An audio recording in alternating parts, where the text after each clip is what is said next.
Day 3, and we've just got off the train from Norwich, so now we're going to look for the beginning of the route again, like where we left it yesterday, and carry on.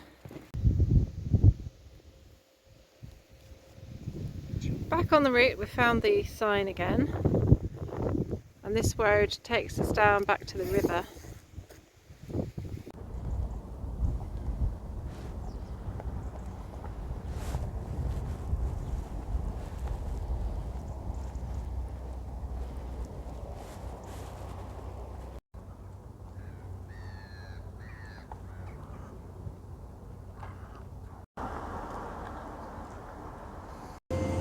Paul's getting his breakfast and a couple of little gin tasters, as you do, you know, set yourself up for a big walk. I think I can get used to this. So we did a Google search this morning and realised that this was going to be the last place that we can get food before Yarmouth, and we got 12 miles in between with nothing basically, so we're making the most of it. It's now, I don't know, 10ish? Actually it's 10:30, so when Paul's done with his eggs, we'll get going and then get out into the slightly bleakness that's outside. It's a little bit hazy today. So we're quite energised now. We've had some snacks, had a cafe stop. That cafe was really nice, I do recommend it. They only opened up in May this year. So they've only been, it's now October in 2021, so they've only been there for a few months. And they're really friendly, and they seem to have a lot of vegetarian options, full of Christmas stuff at the moment, Christmas cakes and all kinds of nice presenty kind of food things. They've also got fruit and vegetables there, so a really good stop-off place if you need to stock up with some snacks and food and things. I'm just going to show you now, because they've got this swing bridge in Reedham, which closes and opens depending on if the train's coming, and I find it kind of interesting, so I'm just going to take a little bit of footage of it so you can see it.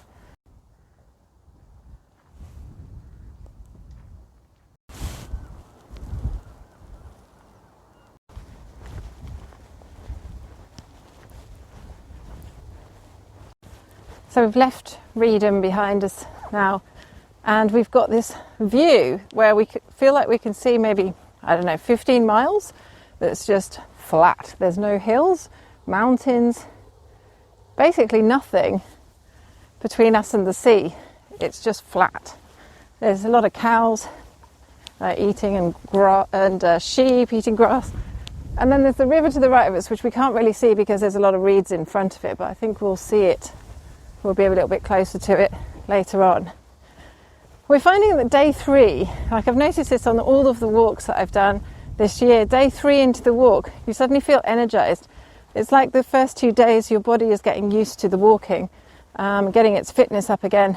And then day 3, I don't know, you'd think you'd feel more tired, but actually we both woke up feeling like, yeah, we've got loads of energy, we're well rested.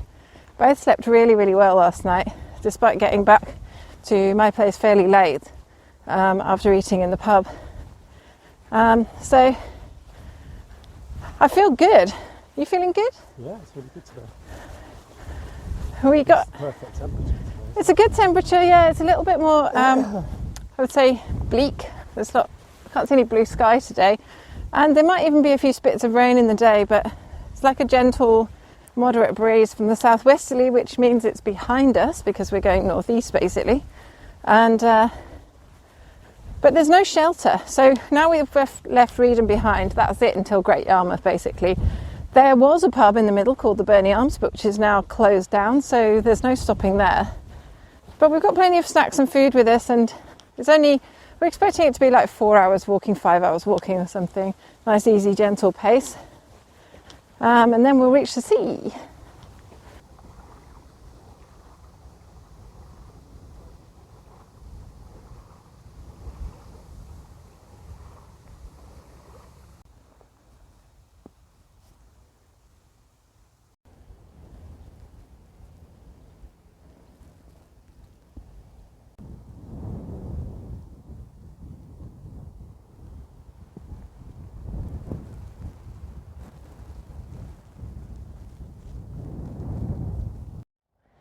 Alright, so I thought I'd just introduce you to my new exciting bit of kit that I haven't actually tested out yet. So this is one of the kind of copycat Jetboils that are now on the market.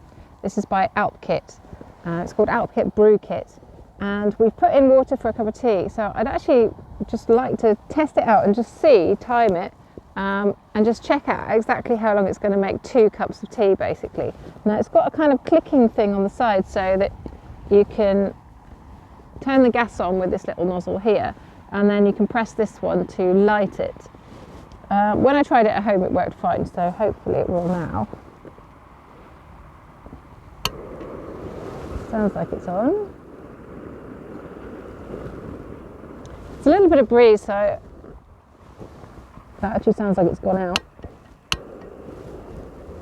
I was wondering about this. They say that it should protect, like have its own little windbreak really, but it looks to me like it needs another one because I think this is going to get blown out really quickly. All right, put my timer on.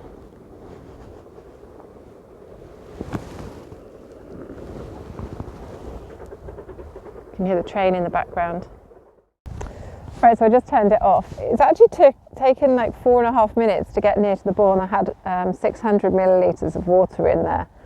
I thought it was going to be a bit quicker than that, but I don't know whether it's because of the temperature of the day and because it was a bit windy. I had to move it down onto the grass actually so that it wasn't so exposed into the wind. But I don't know, I mean, have a look inside. It's quite a big container. It holds, it says 1.1 litres on the side, so I guess that's quite a good, if you're like 2 or 3 people camping, that would be a really good size.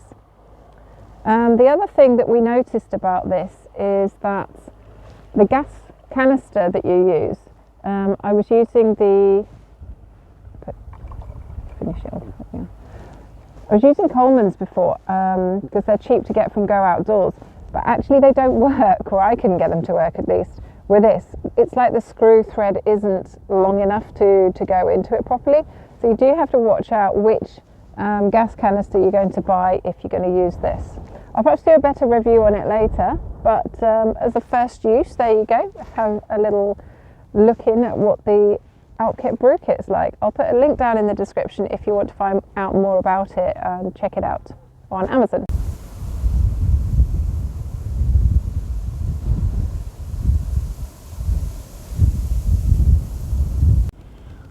So this is Bennie Mill. We're very close to the old Burney Arms pub, which is at the beginning of Braden Water. Now starting to think about food. We're both feeling really hungry today. You can see Yarmouth over there in the distance, all the buildings right at the back. Might not come out in the video actually. The scenery is pretty the same as you can see, but it is lovely and it's warm enough. Close to the public. We were just saying how amazing it would be to actually live in a windmill. Some people do, don't they?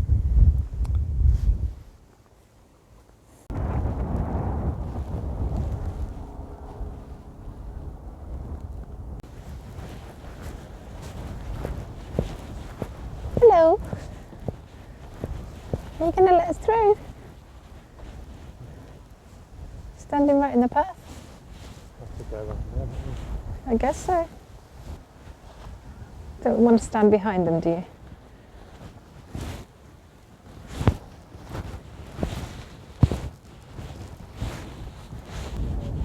Yeah, they look like they've got their coats on.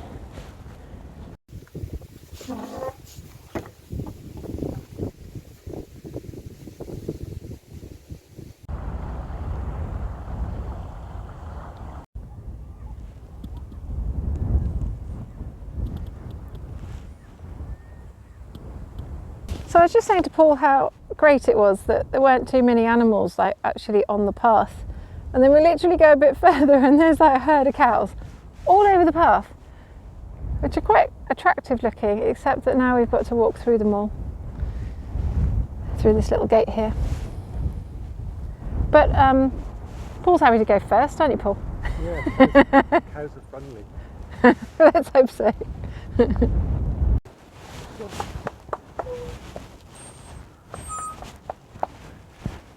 Oh. And they're off. That's how to do it, guys, apparently. Oh my god, there's a bull. Where's the bull?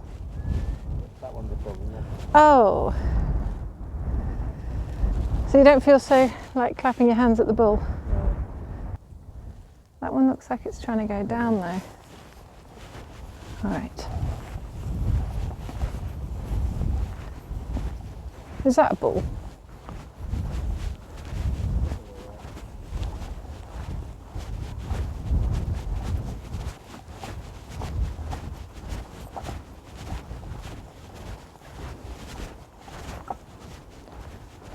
Oop.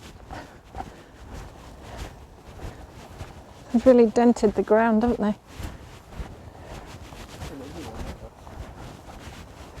Yeah, nice colour.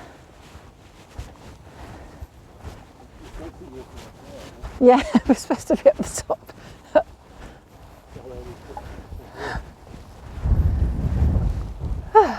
Not used to the cow thing. Now I've had a couple of months off cows. Oh. Oh. All right.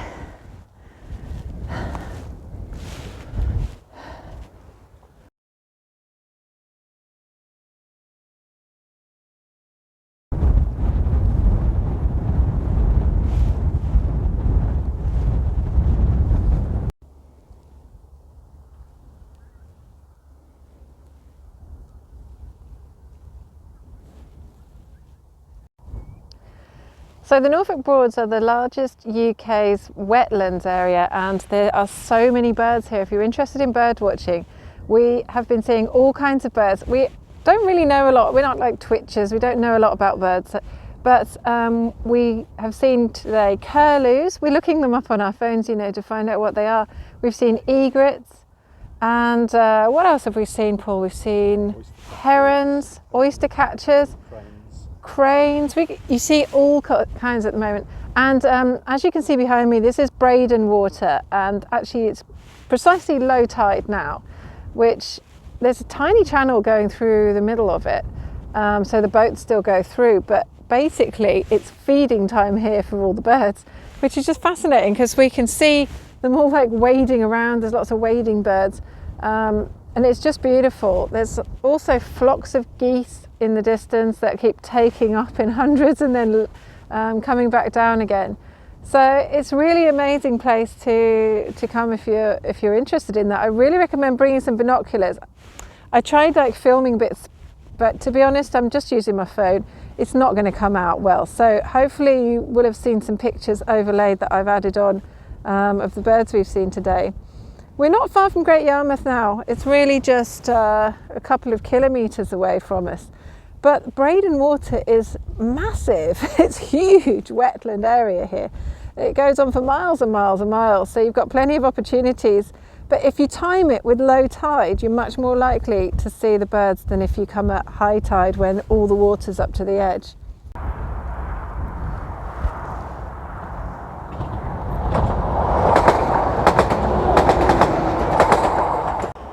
So we're very nearly at Great Yarmouth at the railway station where this walk finishes, and we've got half a mile left according to the Weaver's Way sign, which starts in the same place, or should I say ends in the same place when it's coming to us.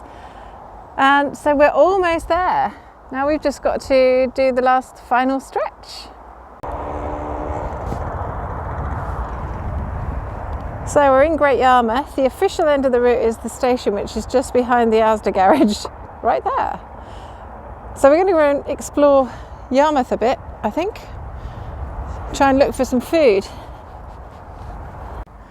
We're here, we're at the end of the Wherryman's Way, and there's a sign up there, look, it says Norwich 37 miles. So we've done 37 miles apparently. I thought it was only 35, but it depends which book you look at. And this is Paul's first completed walk ever. How's it feel, Paul? Brilliant. It's only little, but it all counts, doesn't it?